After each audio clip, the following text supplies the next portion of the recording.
bad practice is not my problem. I don't think it's my You bad wanna practice. remain. We're done.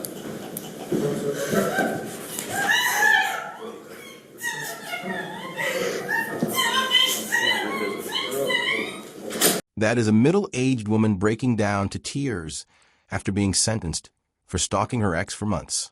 Can someone be jailed for stalking? Yes. And this woman was one of the rare people to be jailed for stalking. She was a teacher, a mentor, a trusted adult inside a school filled with children. But what began as heartbreak would end in hallway shadows, stolen backpacks, and 33 unwanted appearances. This isn't just a story about a breakup. It's about what happens when a quiet obsession spirals, not in secret, but inside the walls of an elementary school. Her name was Hannah Freeman. She was 27 years old, fourth grade teacher at Ranger High-Tech Academy in North Ridgeville, Ohio.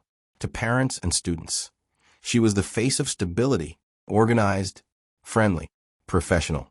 But behind the warm smile and lesson plans, something else was building, something darker, something desperate. A private relationship with a fellow educator, quiet, personal, and unknown to most, had ended abruptly. What followed stunned everyone. In the weeks after the breakup, Hannah didn't disappear. She didn't grieve quietly. She didn't move on. Instead, she showed up. You can see her car, the red SUV driving into the school where her ex-boyfriend worked at that time.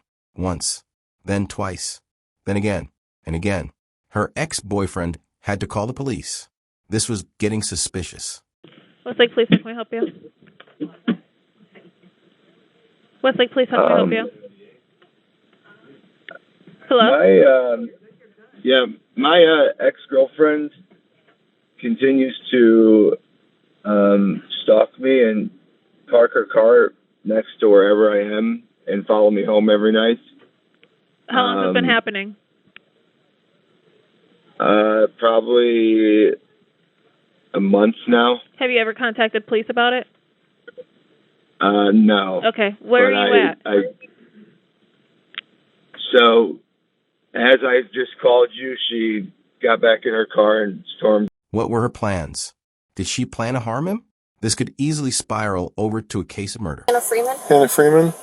Are you supposed to be up here? Mm-hmm. You are? Mm-hmm. Were you in his vehicle earlier?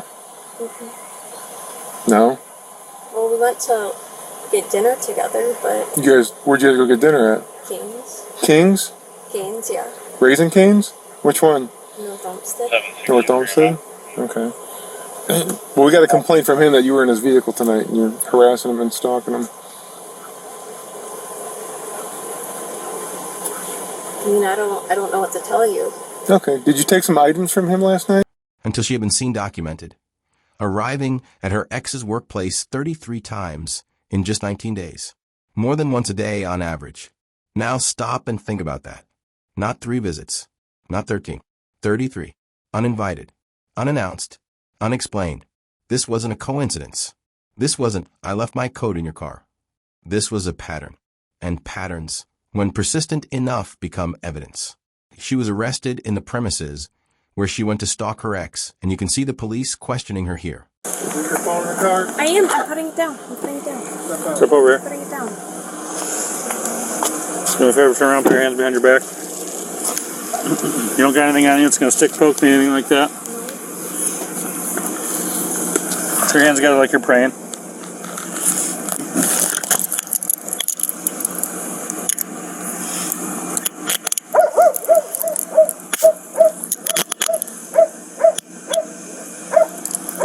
Where are your keys to the car? I don't know. I can't find them.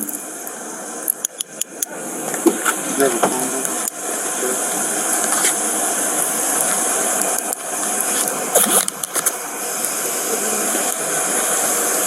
Ma'am, what's your name? Hannah Freeman.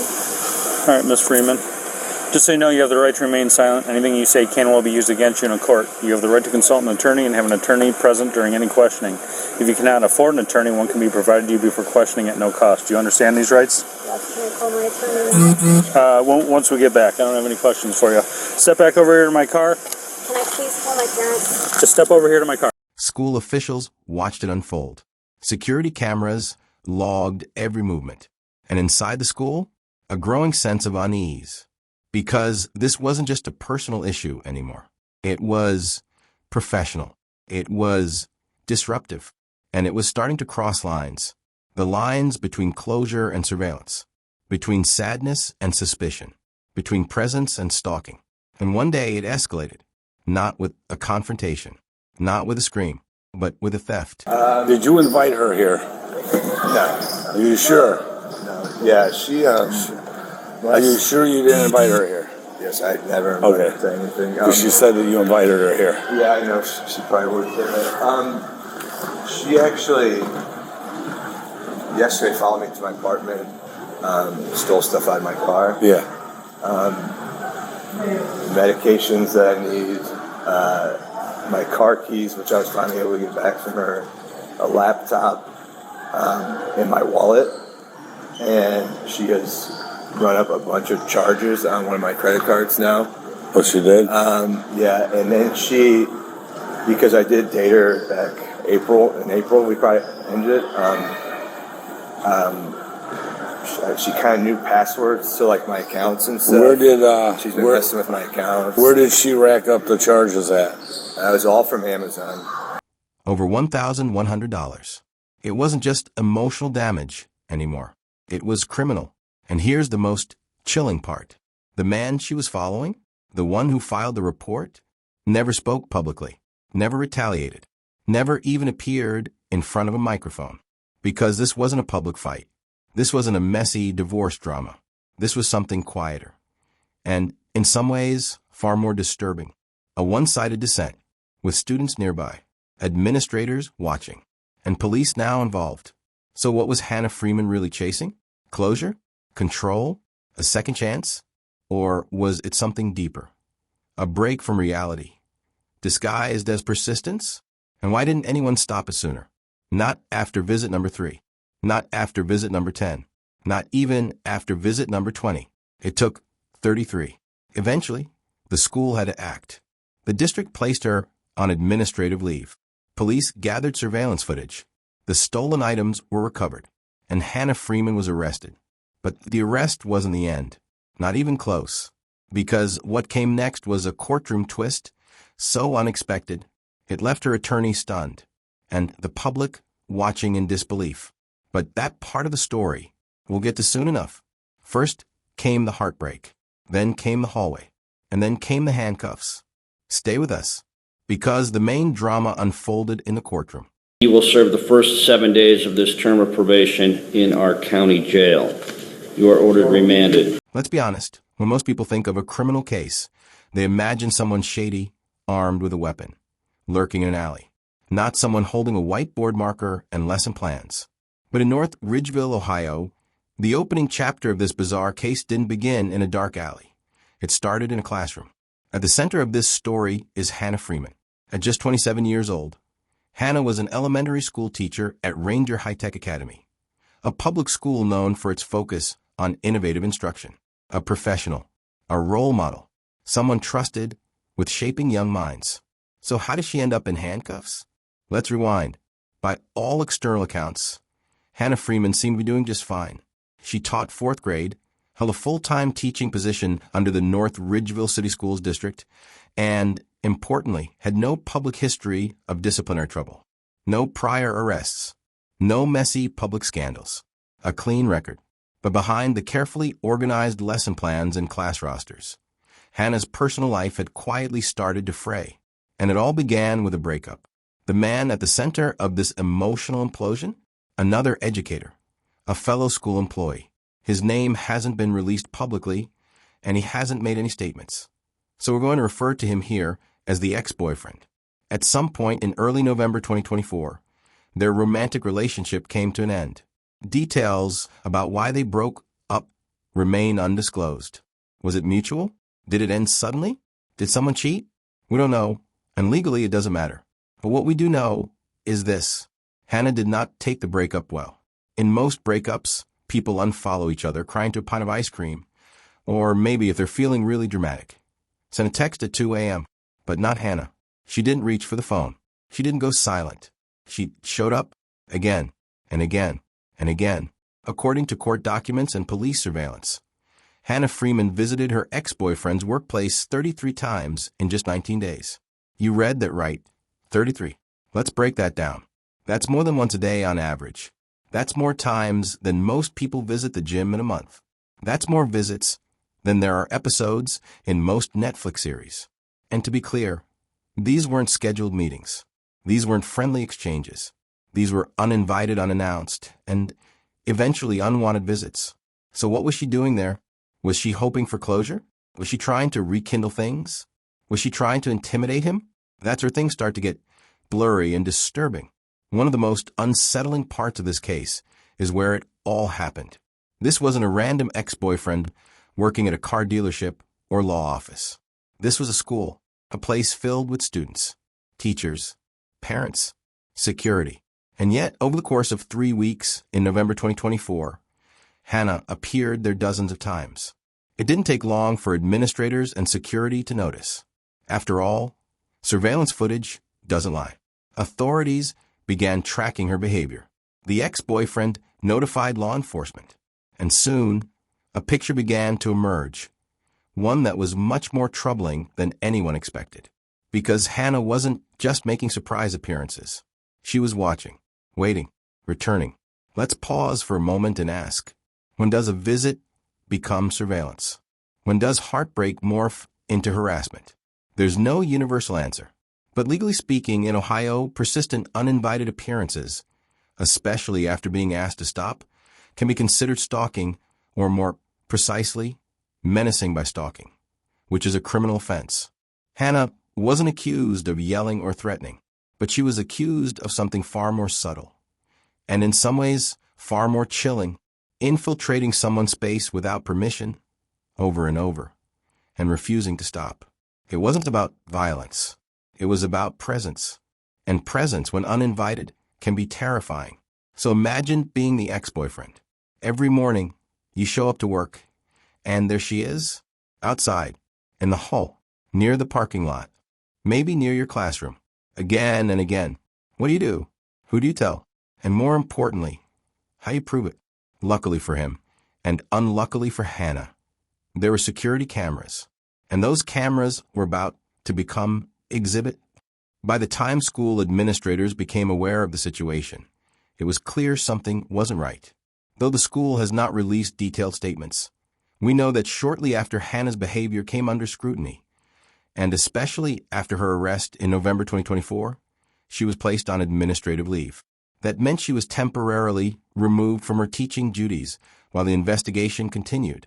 No students were reported to be harmed or directly involved, and the school's primary focus, according to local reporting, was the safety of the staff and students. But still, imagine being a student in her class. Suddenly, your teacher's gone. No explanation. No goodbye. Just gone. At this point in the story, it's worth noting, as of her last visit to the ex's workplace, Hannah had not yet been charged with any crimes.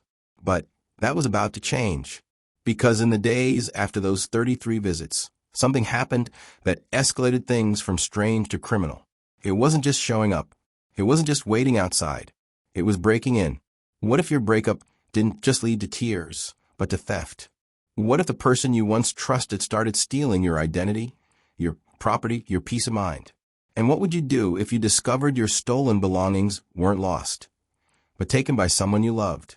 In the next chapter, we dig into the moment when this case broke wide open, when Hannah Freeman crossed the line from visitor to criminal suspect. She didn't just keep showing up. She took something, and the law was about to take notice. Let's talk about persistence, because there's following your heart, and then there's following your ex to work, over 30 times, in less than 3 weeks. Welcome to Chapter 2, 33 Uninvited Visits. This wasn't just a string of awkward encounters. It was a pattern, recorded, analyzed, and ultimately used as evidence in court. Let's break it down. The location: Ranger High-Tech Academy, North Ridgeville, Ohio, a modern, tech-forward public school under the North Ridgeville City Schools District. The time: November 2024.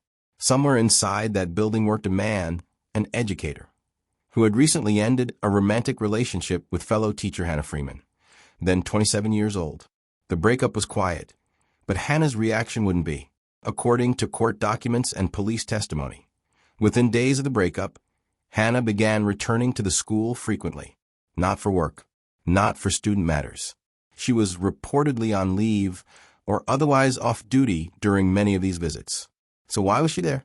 That's a question law enforcement had to ask again and again as the number of her visits climbed and climbed and climbed until finally it reached an official total: 33 separate appearances in just 19 days. Let's pause here. Even if you visited your favorite taco truck that many times in less than 3 weeks, someone would raise an eyebrow. Now imagine those visits being to your ex's job, without invitation, without purpose, and without boundaries. You might wonder, how do we know it was 33 visits? Because in a twist that feels more like an episode of Dateline than a small-town breakup, the school had surveillance footage. Yes, real security camera evidence. Every entrance, every hallway, every timestamp recorded. So when police started investigating, they weren't relying on hearsay. They had video proof. And according to those records, Hannah was there. Sometimes inside, sometimes just outside, sometimes in the parking lot. In some instances, it was reported that she tried to engage with her ex. In others, she seemed to be lurking. What she never seemed to have was a reason to be there. Not on school business, not to teach, not to meet with administration. Just there. Now here's where things get complicated. Was Hannah trying to make amends? Was she seeking closure? Was it all a misunderstanding? Or had heartbreak turned into something darker? A compulsive need to be near someone who had already moved on? Whatever the answer, her visits were not welcomed. In fact, her ex, whose identity has been withheld, reportedly made it clear. He didn't want to see her. He didn't want her at the school. He wanted it to stop. Spoiler alert, it didn't. Let's do the math. Let's break this down into numbers, just to appreciate the scope. 33 visits in 19 days. That's nearly 1.7 visits per day. That's showing up on weekdays and weekends. That's possibly morning and afternoon visits. On some days, it takes less commitment to train for a 5K. So how did no one stop her sooner? It's unclear how long it took for her presence to raise red flags, but once the pattern emerged, school authorities and law enforcement got involved. And fast. Under Ohio law, stalking doesn't require threats or violence. It can simply be persistent, unwanted contact that causes a person to feel harassed or threatened. Hannah's behavior was beginning to meet that definition. The legal charge that eventually resulted from this conduct? Menacing by stalking, a serious accusation. But at this point in the timeline, late November 2024, she hadn't been arrested yet, not officially. She was simply building a case against herself. One visit at a time. This is the part no camera can capture. What was going through her mind? Was she hoping he'd take her back? Did she believe he'd see her and feel pity, regret, love? Or had she convinced herself that this wasn't harassment? That it was just persistence? Here's what we do know. The visits weren't random. They were concentrated, consistent, and tightly spaced. They occurred even after she'd been warned, which raises the ultimate question. At what point does heartbreak become a hazard? As the behavior escalated, the school reportedly placed Hannah on administrative leave. She was no longer welcome on the premises. And that's when the situation truly turned criminal. Because despite being formally prohibited, Hannah returned. She kept showing up. And then she allegedly took things even further. Hannah Freeman wasn't just haunting her ex's professional space. She was about to invade his personal space too. And when that happened, this story would leap from unsettling to outright unlawful, triggering criminal charges that would leave her career, reputation, and mental health hanging by a thread. What did she take? And why was it found in her possession? By now, you know the setup. 2 teachers, 1 breakup, 33 uninvited visits. But even after all the appearances, all the security footage, and all the concern, no arrest had been made. Not yet. Because law enforcement was still watching, still investigating, still gathering the final piece of the puzzle. And that final piece came when Hannah Freeman crossed a line no school camera could overlook, not by showing up, but by taking something that wasn't hers. This chapter isn't just about persistence. It's about theft and the criminal charges that followed. Let's get into it. while Freeman's repeated visits to the school were being documented. What many didn't know was that a more serious accusation was developing quietly in the background. According to police reports, Hannah broke into her ex-boyfriend's car in November 2024, not once, but enough to attract the attention of local law enforcement. This wasn't an angry key scratch or a petty act of revenge. This was a full-blown theft incident. Exactly did she take? The list is oddly specific and surprisingly expensive. From the ex-boyfriend's vehicle, Freeman reportedly stole 2 backpacks, 2 laptop computers, a wallet, other personal property. The total value of the stolen items was estimated at over $1,100. This wasn't emotional damage. This was material loss, the kind that leaves a paper trail, the kind that gets reported to police, and the kind that leads to felony charges. The charges start to stack. Let's be clear, this was not a single charge case. By the time law enforcement wrapped their investigation, Hannah Freeman was facing a buffet of criminal charges including menacing by stalking, related to the 33 visits, burglary, identity fraud, theft of drugs, yes, we'll come back to that, aggravated theft. That's not a traffic violation. That's a serious felony lineup. Each charge came with its own set of evidence, mostly gathered through security footage, eyewitness testimony, and item recovery. Pill weight, theft of drugs? Yes, you heard that correctly. Among the stolen items from the car, it's been reported that prescription medication was included in the haul.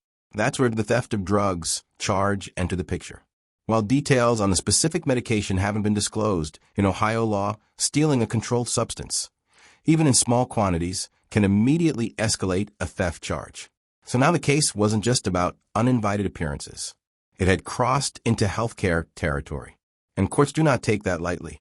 With this growing pile of evidence, law enforcement had enough to make their move. By late November 2024, Hannah Freeman was officially arrested. The timing is important.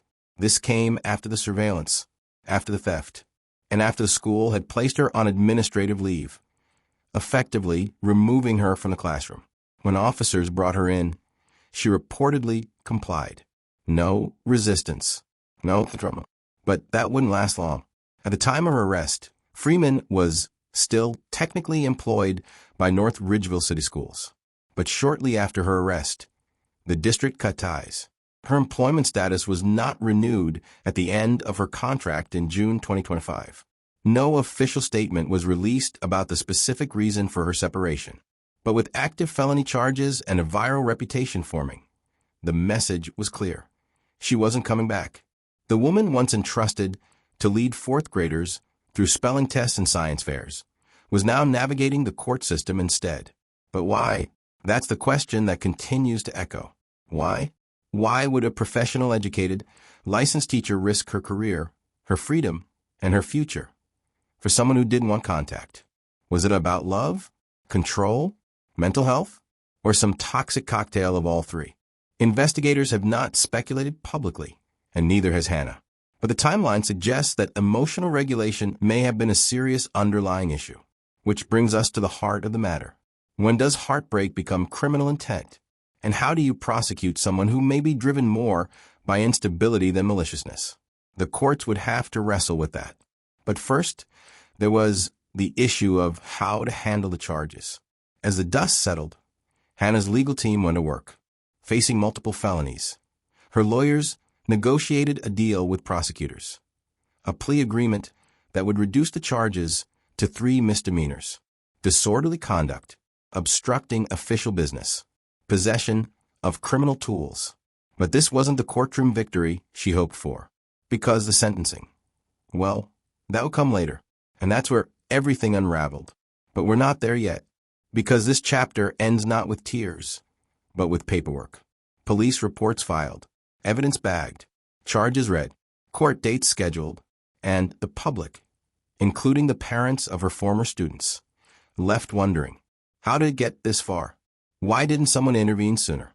And how much jail time would a misdemeanor plea actually cost her? As Hannah Freeman awaited her day in court, one question loomed. Would the plea deal save her from jail time? Or would the judge throw it out and throw her in? What happened next would take even her own attorney by surprise. and would turn a quiet sentencing hearing into a viral courtroom meltdown. It was supposed to be a quick hearing, some paperwork, a handshake, maybe a fine, and a quiet exit through the side door. That's what Hannah Freeman and her legal team expected when they showed up in a Cleveland courtroom in June 2025. Instead, they walked straight into a legal ambush, one that would not only shock the defense, but become a viral meltdown shared across news sites and social media platforms. This chapter is about a legal strategy that looked airtight until a judge blew it wide open. Let's rewind just slightly. By mid-2025, Freeman was facing multiple felony charges, including menacing by stalking, burglary, identity fraud, theft of drugs, aggravated theft. But instead of taking the risk of a jury trial and a potential conviction on serious felonies, her legal team made a strategic decision. Cut a deal. So they did. In June 2025, Freeman agreed to plead guilty to 3 misdemeanors: disorderly conduct, obstructing official business, possession of criminal tools. This wasn't a random selection of charges. These were watered-down alternatives, negotiated carefully to avoid jail time and keep her record from being permanently stained by felony convictions. In short, this was a textbook damage control move. And to be fair, it seemed like a smart one until the hearing started. Now here's something every defense attorney should know. A plea deal is not a guarantee. Prosecutors can recommend it. Defense lawyers can sign it. But ultimately, it's up to the judge to accept or reject it. And in this case, the judge was David Mattia, a seasoned Cuyahoga County judge known for being firm, frank, and, let's say, allergic to nonsense. When Hannah's case hit his docket, he didn't play along. He didn't nod politely. He didn't rubber stamp the plea. Instead, he did the legal equivalent of flipping the table. According to courtroom footage and verified reporting, Hannah's attorney presented the plea agreement as a done deal, expecting the judge to go along with it. But Judge Mattia had clearly read the full case file. He had reviewed the 33 workplace visits, the car break-in, the stolen property, the repeated disregard for personal boundaries, and he wasn't impressed. When the defense tried to press the plea agreement, Judge Mattia famously shot back, "Your bad practice is not my problem." That line, short, sharp, and brutal, would go on to echo across true crime forums and courtroom breakdown videos for weeks. It wasn't just a rejection. It was a reprimand, a courtroom reality check. And for Hannah Freeman, it was a sign that this wasn't going to end quietly. Let's be honest.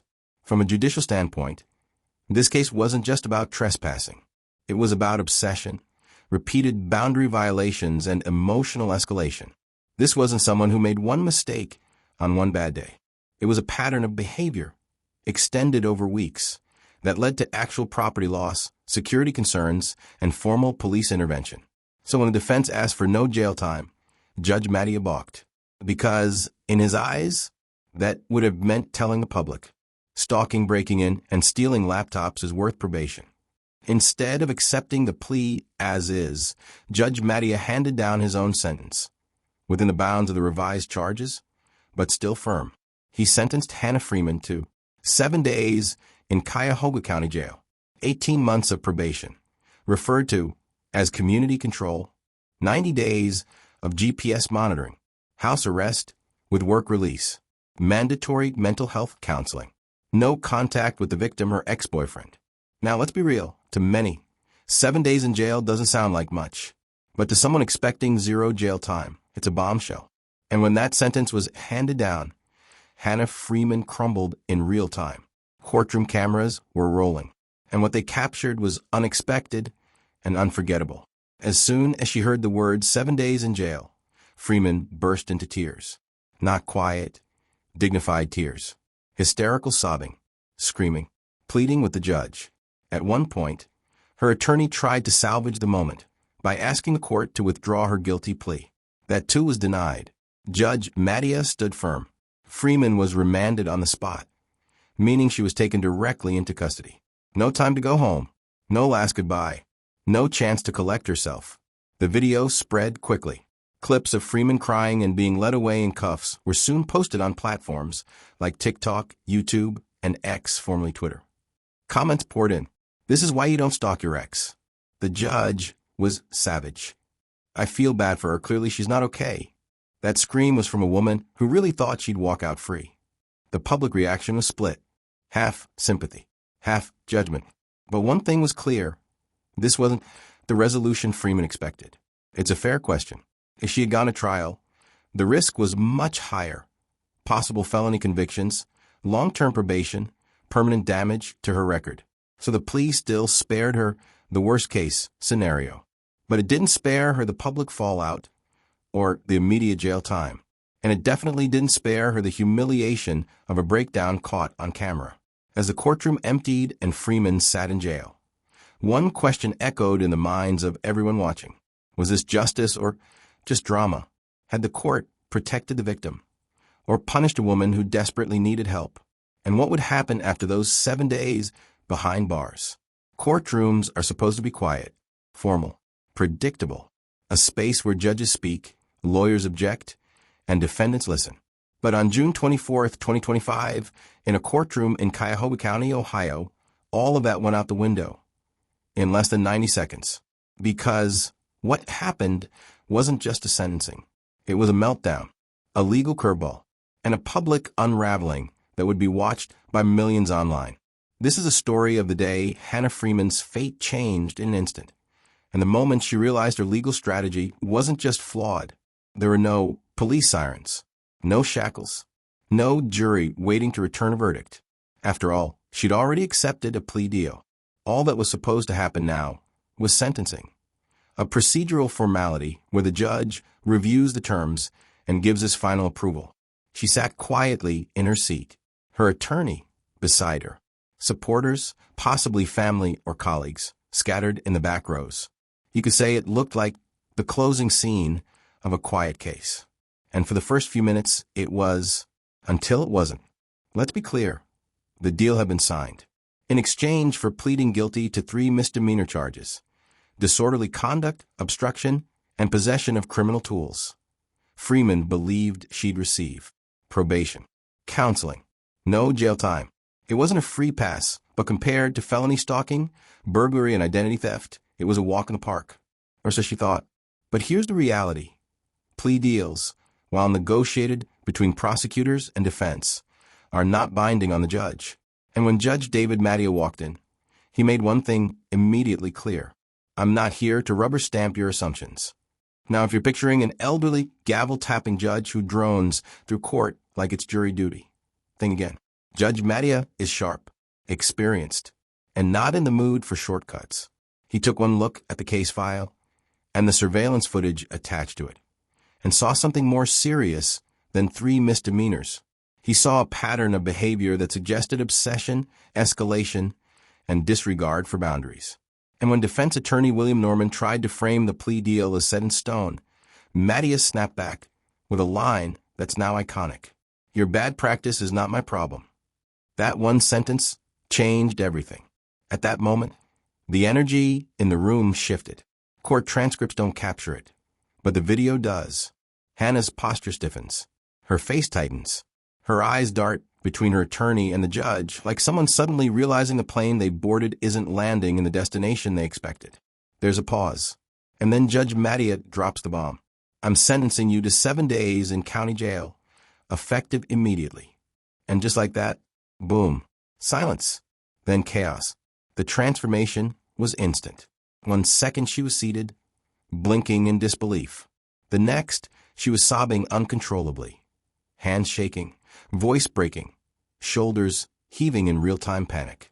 We're not talking about a single tear or a dignified gasp. This was total emotional collapse. She screamed. She begged.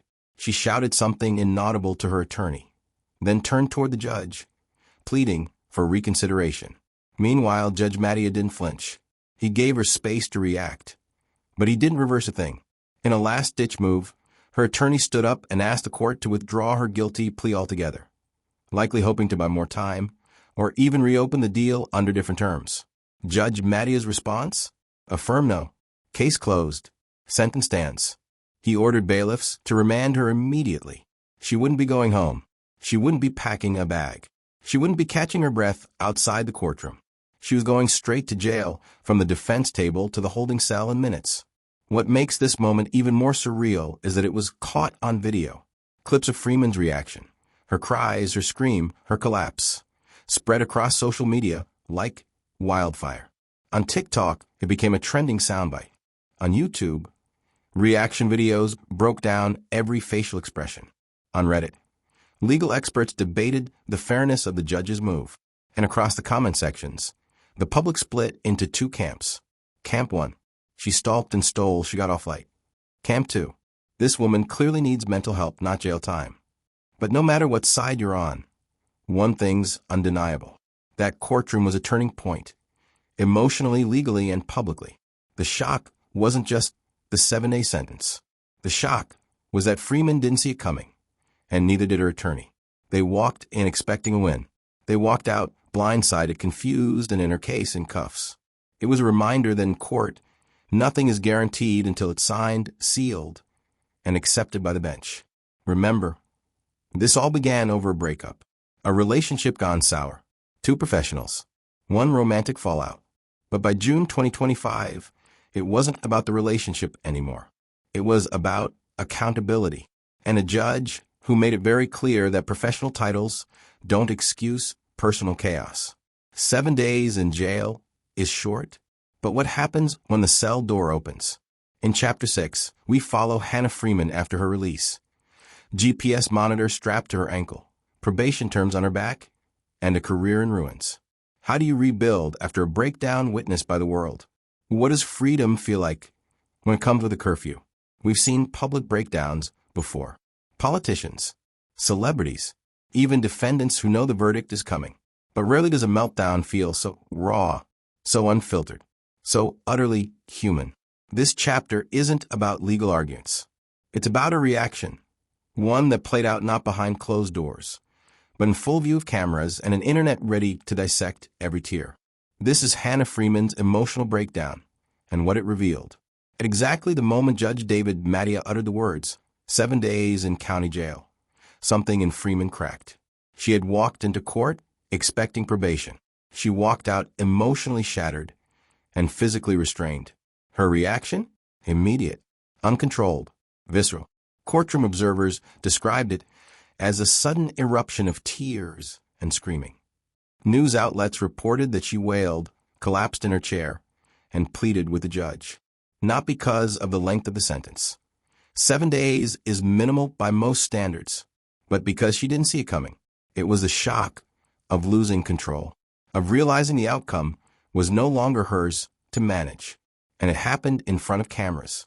The video, like all viral courtroom content, didn't stay in the courtroom. It spread across TikTok, YouTube, and X, formerly Twitter, racking up millions of views. Users stitched it with commentary. Some mocked her, others empathized. She thought she'd walk out, not be walked out. One user posted. But beneath the surface-level reactions, a deeper conversation emerged. Was this a woman falling apart, or finally facing the consequences? Was it remorse? Panic? Mental illness manifesting in real time? Or simply the delayed realization that a series of small, bad decisions had led to a very real consequence? Perhaps the most haunting part wasn't the crying. It was the silence that followed. Once the breakdown passed and the sobbing slowed, Hannah was escorted out of the courtroom by deputies. Eyes red, face down. There was no speech, no last word, no hug from family, just the sound of the door clicking shut. Hannah Freeman had gone from educator to defendant, from stalker to inmate, from composed to collapsed. But jail wouldn't be the end of her punishment. Next came the monitors, the curfews, the public label that wouldn't go away. So what does life look like after the breakdown? After the gavel fell and the courtroom emptied? Hannah Freeman was no longer just a name on a case file. She was trending across TikTok, YouTube, Reddit, and mainstream news outlets. Her courtroom breakdown and the bizarre case that preceded it became a public spectacle, a debate, and for many a warning. Because this wasn't just a criminal case anymore. It had become a national conversation. This is the fallout, the reputational wreckage, the internet reaction, and the unanswered questions that still linger in the air. Let's start with the obvious. Hannah Freeman's teaching career was over. When she was arrested in late November 2024, she was immediately placed on administrative leave by the North Ridgeville City Schools District, where she had been a fourth-grade teacher at Ranger High-Tech Academy. But once her charges went public, and especially after her plea and sentencing in June 2025, any possibility of returning to the classroom disappeared. By the end of June 2025, her contract quietly expired. There was no renewal, no public goodbye, just a line drawn in administrative silence. No school wants to explain to parents why their child's teacher was just convicted of stalking and theft, even if she only served 7 days in jail. That's a question a lot of people started asking. Could Hannah ever work again? In education? Probably not. In a position of trust or supervision? Unlikely, because even though her final charges were misdemeanors, the headlines that followed her weren't nearly as forgiving. Her name was now permanently associated with 33 uninvited visits, burglary, courtroom collapse, and a viral breakdown video. Google her name, and that's what appears. There's no Teacher of the Year award strong enough to offset that. Let's talk about social media. Freeman's sentencing was covered by nearly every major outlet, but it was the viral video clips that sent the public reaction into overdrive. Her scream, her sobs, her complete emotional collapse. It was memed, analyzed, and remixed. Some users were sympathetic. She clearly needs help, not a jail cell. Others were harsh. Imagine crying because you only got a week for stalking someone. Still others turned it into a joke. POV. When you realize stalking isn't just a rom-com plotline, it didn't matter how carefully the legal system handled her case. The court of public opinion had already reached its verdict. And the sentence? Permanent internet shame. Interestingly, many lawyers and legal analysts chimed in after the video went viral, offering insight that the general public may have missed. Their take? Judge David Mattia was well within his rights to sentence her to jail, even with a plea deal in place. Why? Because under Ohio law, a plea agreement is not binding on the judge unless explicitly stated in writing and approved by the court ahead of time. In this case, that didn't happen. So when Hannah's lawyer presented the plea expecting probation, and the judge said, nope, he was completely within his authority. Some lawyers even applauded him. This wasn't a misunderstanding. It was a miscalculation. But while many focused on the courtroom drama, others zoomed in on something else entirely. Hannah's state of mind. Was this the story of a woman who spiraled after heartbreak? Or was this a long overdue sign that mental health support in professional environments, especially in education, is deeply under-resourced? After all, teachers are expected to be emotionally composed, endlessly patient, and personally invisible. But what happens when a teacher's private life implodes, and there's no help, no outlet, and no check-in? Some experts saw Hannah's case as a mental health crisis left unchecked, not just a crime. One local Ohio news commentator asked bluntly, would this story even exist if she'd had a therapist instead of a criminal record? We may never know. One of the most notable absences in this entire saga? The ex-boyfriend. The man at the center of the stalking, theft, and repeated school visits has never spoken publicly. His name has not been released. No statements. No interviews. No public appearances. He remains a silent figure, a victim who, understandably, chose privacy over publicity. And honestly, who can blame him? When the entire internet is dissecting your ex-girlfriend's courtroom cries, the last thing you want is a microphone in your face. So where does Hannah Freeman go from here? She's completed her 7-day jail sentence. She's now serving 18 months of probation or community control, as Ohio law defines it. She must wear a GPS monitor for 90 days, comply with house arrest restrictions, attend court-mandated mental health counseling, and maintain zero contact with her ex-boyfriend. She's not locked up, but she's not free either. She lives under digital surveillance, her movements restricted, her name Googleable forever. So again, the big question, can you come back from this? Does time heal a case like this? Or does the internet simply never forget? Some scandals fade, some go viral and vanish. But this one, it lingers. Because the questions aren't just about Hannah Freeman. They're about professional conduct, emotional collapse, and the line between heartbreak and criminal behavior. The cameras are gone. The judge has moved on. And the internet? Well, it's already chasing the next viral meltdown. But what happens when the dust settles? When the courtroom clears, the hashtags die off, and the sentence is served? What happens when you're not just that teacher who stalked her ex, but you're also jobless, publicly humiliated, and wearing a court-ordered GPS bracelet? Welcome to the aftermath of the Hannah Freeman case. This is where things get quiet, but not necessarily easier. 7 days. That was the sentence handed down by Judge David Mattia in late June 2025, and it was served in full at Cuyahoga County Jail. There were no incident reports, no prison drama, no statements from Freeman or her attorney during that time. Just 7 silent days in a jail cell, where there were no TikToks, no plea arguments, and definitely no surprise visits to anyone's workplace. When she walked out, she wasn't a felon. But she wasn't free either. She re-entered the world as a woman under community control, Ohio's term for felony-level probation. Freeman's sentence came with strings.